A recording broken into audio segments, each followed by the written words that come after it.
Frontier Town, the saga of the Roaring West.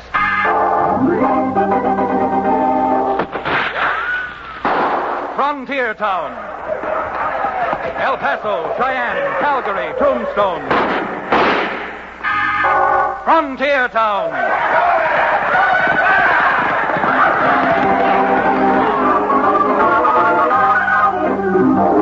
Here is the adventurous story of the early West, the tamed and the untamed. From the Pecos to Powder River, Dodge City to Poker Flat. These are the towns they fought to live in and lived to fight for. Teeming crucibles of pioneer freedom. Frontier Town!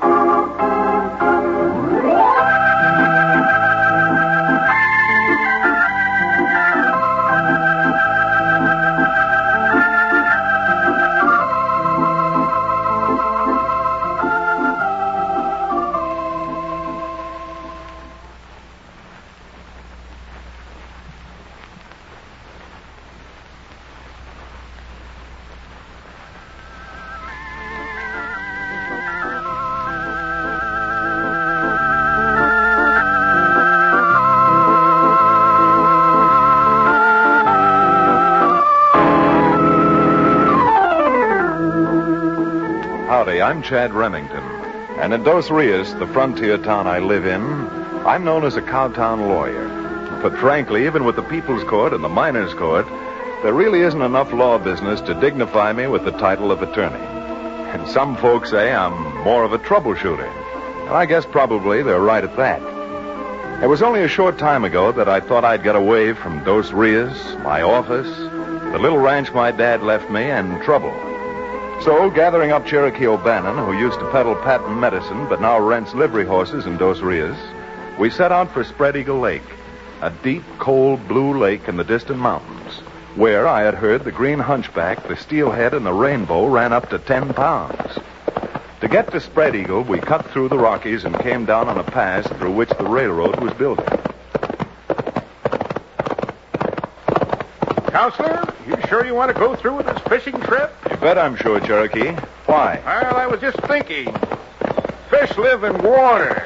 If there's one thing I abominate, it's that aqueous fluid chemically known as H2O. Unless it's been frozen to ice and put into a drink. Well, Mr. O'Bannon, then maybe this little fishing expedition will change your mode of living. Well, that's what I was afraid of.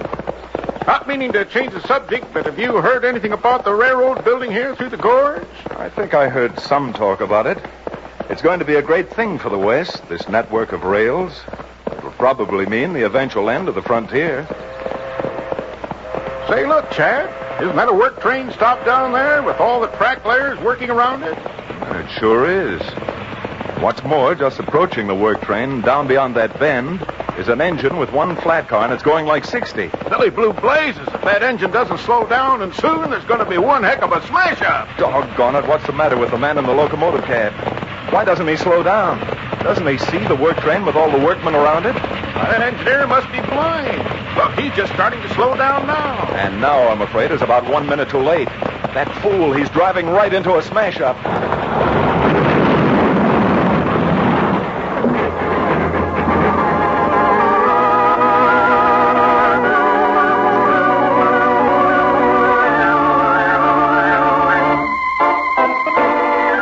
I don't believe I ever felt so helpless before. There was nothing Cherokee or I could do to stop the engine.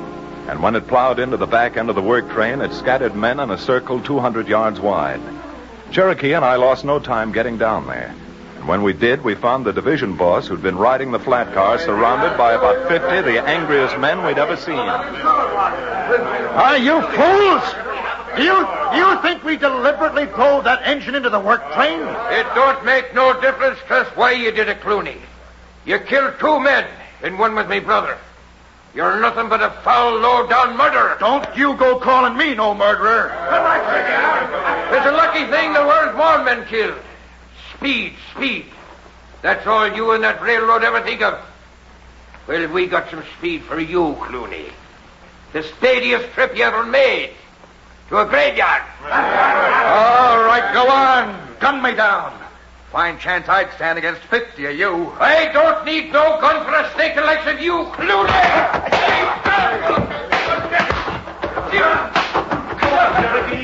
All right, I'll hold it, you two. Cut it out.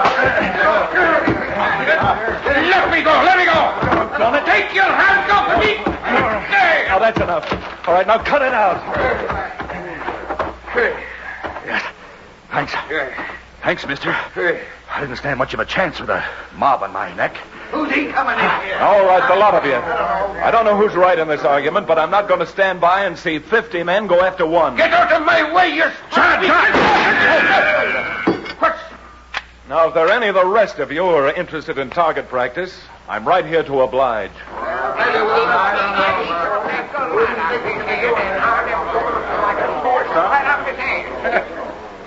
Well, mister, you're sure a handy man to have around. Just handy enough so that I think this railroad I work for might have an awful good job for a gent like you. Well, thanks, but we're sort of on a vacation. Heading up towards Spread Eagle Lake. Well, I'm bound up that way myself, so if you'd like to put your horse on that flat car, I'd be glad to give you a lift. On the way, maybe we could do a little talking.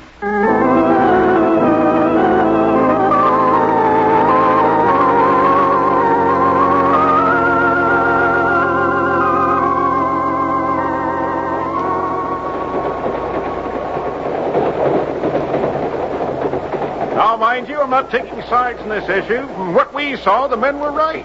This engine was going much too fast. Sure. But is it the railroad's fault if the engineer was daydreaming? Besides, if you saw it and figured there'd be a crash, that track lane crew saw it too and should have gotten out of the way. Well, you may be right about that, Clooney. But those men would never agree with you. Wouldn't surprise me a bit if, in the mood they're in, they don't try to get even with the railroad. If they do, there'll be a lot more of them killed.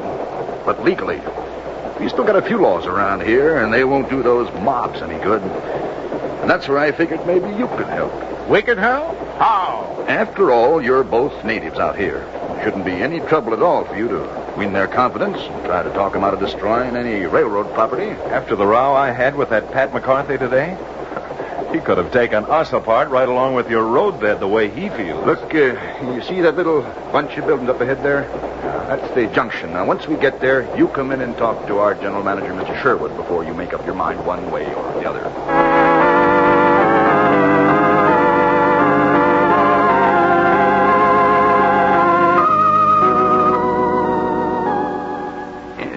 Don't you see, Sherwood? If O'Bannon and Remington would take the jobs and could worm their way in with the work crew, well, that'd be just like having a spy in their camp. We'd know everything that was going on. Well, I'm not sure about that, Clooney, but, okay. Have them come in. Right. Come on in, fellas. Mr. Sherwood will see you now. Come on in, boys, and let's talk about this job. Now, believe me, Mr. Sherwood, Cherokee and I aren't looking for jobs. Yeah, but this is different.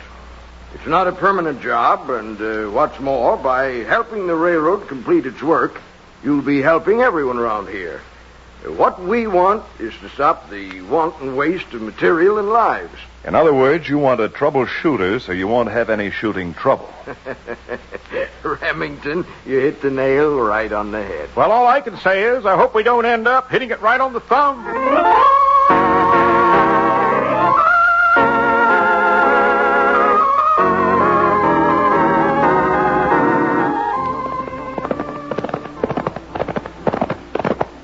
I wish you'd stop looking so glum, Cherokee. We can make enough in a few weeks on this job to pay for 2 months' vacation. Then you can hunt and fish to your heart's content. As far as I'm concerned, working for the railroad, we're hunting and fishing right now. Fishing for information and hunting for trouble. Well, you may be right at that. And if the first piece of information we got is right, that hot-headed Irishman, Pat McCarthy, lives just across this next hill in one of those little shacks. And if we can talk some sense into him, since it was his brother who was killed in that crack-up, half the battle should be won. I'm not calling you an optimist, but if you think that Irishman is going to forgive and forget so soon, you simply don't understand. Now, what the dickens? Better hold it, gentlemen. That's the only way the next shot's going past you is after it goes clean through you. By the Ides of March, Chad, it's a red-headed girl. Not that your lives are so much. But if you set any value on them, then get out of here before... Just a minute, young lady. I came up here to see a man by the name of Pat McCarthy on business. The only business he'd have with you two is to punch holes through you where I leave off. Who in blazes do you think you are? The name's McCarthy, too. Sharon McCarthy. It was my father who was killed by the railroad. Well, Miss McCarthy, I don't know if your Uncle Pat's at home or not, but I'm waiting here until I see him. If you take just one step... I don't know if you're bluffing or not, but there's only one way I can find out. That's it, Chad. Wrestle that gun away from her. If I ever get this barrel to your... Parading pink elephants. That 30-30 slug went right through the brim of my Stetson. Here, Cherokee, just for that, you can hold a rifle. Why don't you leave us alone? You just had a pretty good illustration of why I don't. Now, if everybody who's been working for the railroad has your kind of temper, the road wouldn't have enough flat cars to hold all the coffins to get them out of here. She's as much of a cantankerous catamount as her uncle. All right, Sharon. I'll take care of these two spalpeens myself. Oh, howdy, McCarthy. Don't you go howdying me. I got my own idea of a man who'd do what you did to a girl. And I got a good notion to give you what I should have given you this morning. Well, since you seem bound and determined to get it out of your system, why don't you try it? And don't think I won't try it. Use it. All right, now take it easy, McCarthy. Sure. I don't want to hurt you. Why, you hurt me. Billy Blue Blazes, Chad. The old Tad knocked you down. It looks like we're both down. Young fella, wherever did you get a wallet like that? I got his gun, Uncle Pat. I'll cover him. Here, Sharon, for shame. Put that gun down. Now, we don't shoot anybody around here unless they stand on their own 2 feet. Well, that sounds fair enough. So how about us both getting up? My jaw hasn't been hit that hard since the day I left Dublin. Well, I don't know how long that's been, McCarthy. But my mouth feels as if I'd been kicked by a mule. Of course, if you aren't a mule or as stubborn, I've still got a few things I'd like to talk over with you. Well, no, I don't promise to do any more than listen. But if you try to pull anything on me, by the Blarney Stone, I'll fill your hide so full of holes that when they lower you into your coffin, you'll wheeze like an accordion. No, come on.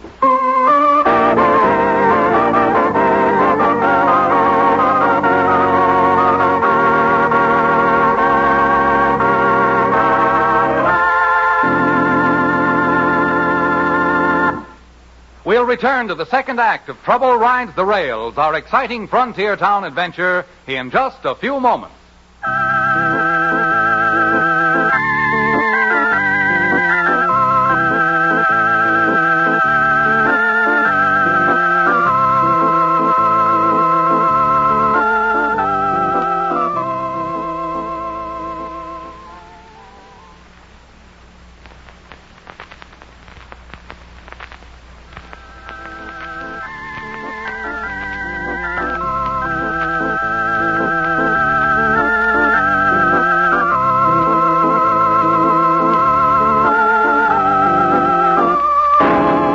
And now, Frontier Town.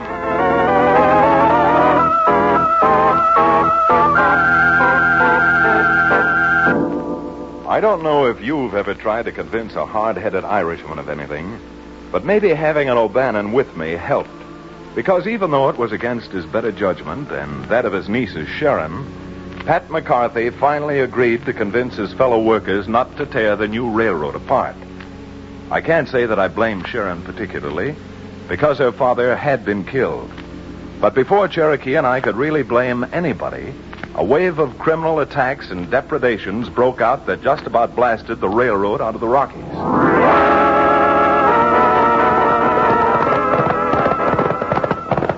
There she comes, boys. That's the mail flyer. Come on now, let's get her.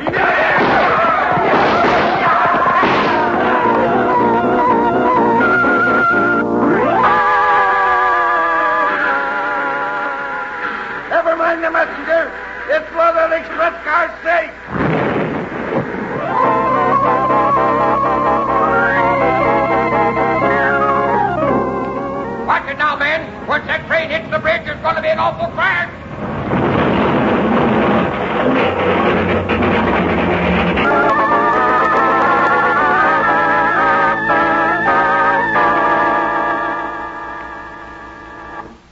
minute, Mr. Sherwood. Before you go flying off the handle, Chad and I are telling you the truth. And I'm telling you both the truth.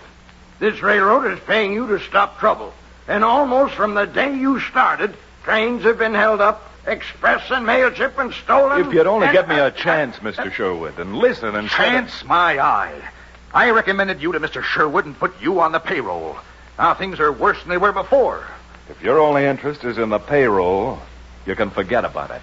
Oh, so that's the kind of men you are. As soon as the going gets tough, you quit. If you were about 20 years younger, Sherwood, I'd knock those words back down your throat right along with your teeth. But I'm keeping this job as long as you'll let me. And I don't want to be paid for it either. Your hinky-dink little railroad probably needs the money worse now than we do. Well, confound it, we're not getting any place losing our temper. No, we're certainly not. Not only have you lost your temper, but apparently you've lost your judgment.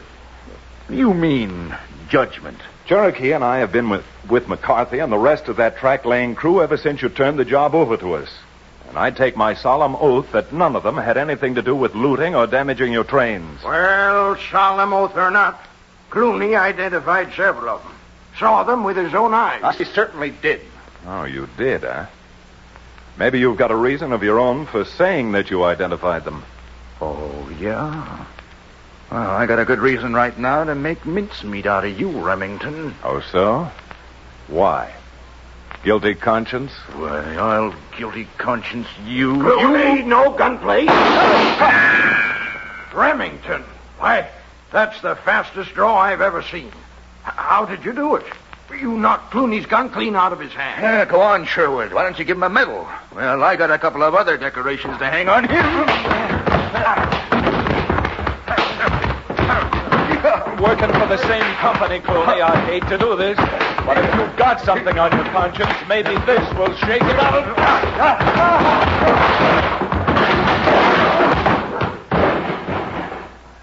I'm sure sorry about breaking up your office, Mr. Sherwood. And I guess this is the end of the line for us. No, not at all.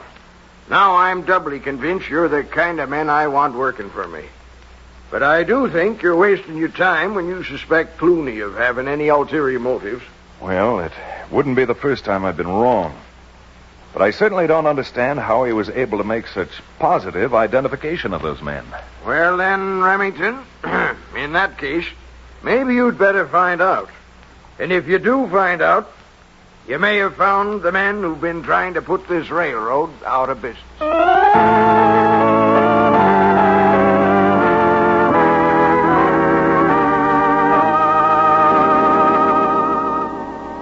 There was only one thing of which I was certain. There was someone out to wreck the railroad. And even though it could have been Clooney, who as division boss would know about express shipments and things like that, I was dead certain in my own mind that it wasn't Pat McCarthy and his gang of track layers.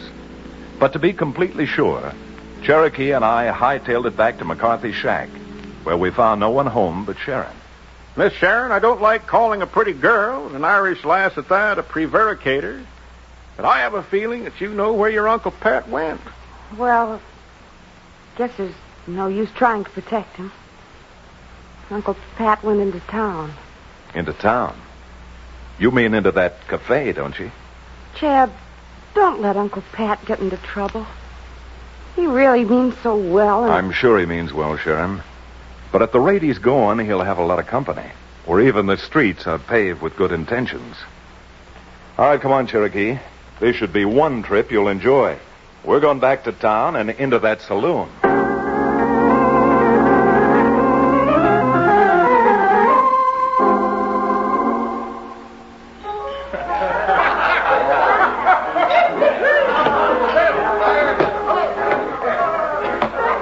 Fill that glass up again, Pat?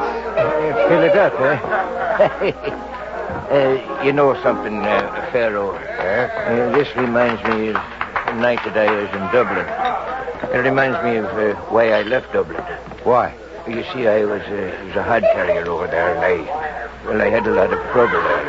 I lost all my money, and I came into a bar. You did? Yes, and the boss of the bar says to me, he says, have a drink. So I says, all right, I will. You know, we have a drink. So I decided I'd have a drink, and, Well, I couldn't pay for it. So, no, I don't want you to get me wrong. Then I joined the sailing vessel, see, and then I come to this country and work for the railroad. Well, will you have that drink? Well, thank you, Pharaoh, but I've got to tell you the truth. I haven't got the wherewithal to pay for it. Well, don't let that worry you, Pat. You and the rest of the boys who work for that double-dealing railroad, you're good with me until you get your next job.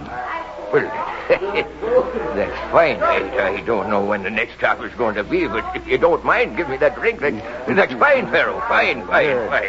Hey, Nibs. Yeah, boys. Now, you give McCarthy anything he wants. That's how... Hey, Pharaoh. Here comes that lawyer who's been gumshoeing for the railroad. Pour McCarthy a drink, huh? Handle these two. Okay. Howdy, Remington. Buy you a drink, too? Well, I don't mind if Oh, thanks, Pharaoh. What are you doing here, Pat? Oh, well, me. Well, you see, I came in here because I had some errands to do. Come on, Pat. You're going home. Just a minute. Nobody's coming into my place and ordering the customers out. Come on, Pat. Now, maybe if I had just one drink with Pat, then maybe he'd feel better about coming, Chad. McCarthy's staying here just as long as he wants to. Fair enough. You ready to leave now, Pat? Well, okay, Chad. Yeah, you see, Pharaoh? He's ready to leave right now. All right, Pat, let's go. What a waste of time to be in a place like this and then leave empty-handed. Whiskey all around and not a drop to drink. Well, Pharaoh, now that Remington's dragged McCarthy out of here, how are you going to get the information on what express shipments the railroad's got coming through and when? Suppose you leave the worrying to me, Nibs. Yeah. If Remington and that rumhound keep sniffing around, they're going to find out for sure. You can't keep the railroad from believing it's the workmen and the workmen believing it's the railroad forever. We don't have to. Forever.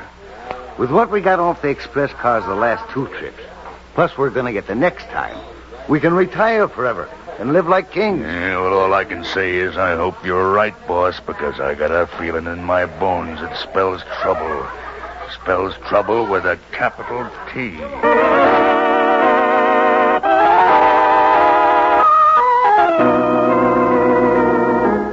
Uncle Pat, you've got to answer Chad's questions.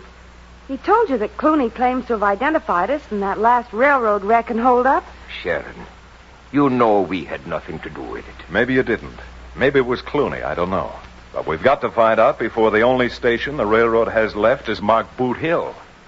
Come on, Pat. As one Irishman to another, tell me. You've been hanging out at that saloon of Pharaoh's a lot, haven't you? He certainly has. And where he got the money for it, I don't know. Well, Pharaoh told me that I didn't have to pay him. You didn't have to pay him in cash. Now, tell the truth, Pat. Hasn't Pharaoh been pumping you a lot, asking you questions about the railroad? Well, well, sure, Chad. We talked about the railroad, naturally. Uh-huh. And when you were just there, you told him what I told you this morning. About that gold shipment that's coming through on the late afternoon fast express. All I said was I didn't see how people with any sense could trust a broken-down railroad like that with $80,000 worth of gold. Pat, without meaning to, you've done us all a favor. And I think before that express shipment reaches the junction, the railroad trouble in this part of the country is going to be cleaned up. Cleaned up for good.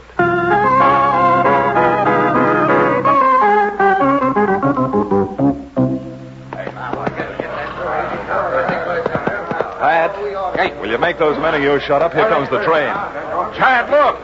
There's a big bunch of men on the other side of the gorge, all dressed up like railroad workmen. Well, I'll be hamstrung. Looks like Clooney knew what he was talking about. Why, those filthy sidewinders. No wonder the railroad company thought it was us. All right, get your guns out, men. All right, good. As soon as they make for a break for it, we're ending this once and for all. Okay, boys, now ride. And be careful with your shots. We want to take as many as we can alive.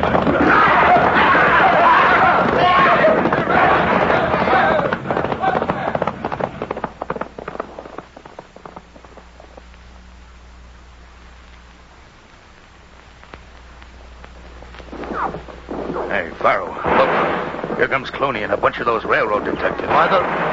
Turn those horses, boys, and let's get out of here. Pharaoh, hey, we're cut off. Here comes Remington and his crowd here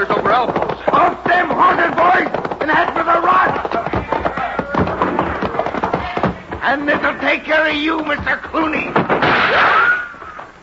I got his gun, Clooney. Now cover the rest of them while I get Pharaoh. I still got this Derringer Remington. Well, you better use it before I connect with this. Pat, lend Clooney a hand, because the reward money that railroad's going to pay you will more than make up for everything you've lost.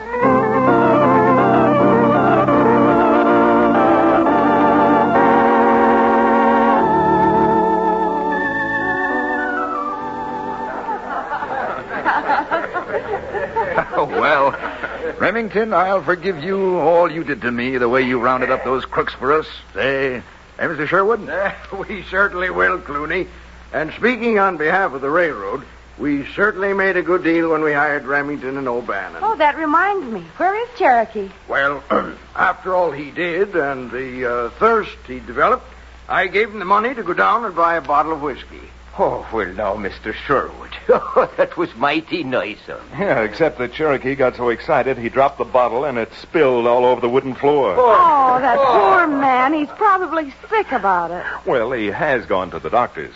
But he'll be all right as soon as the doctor's gotten all the splinters out of his tongue.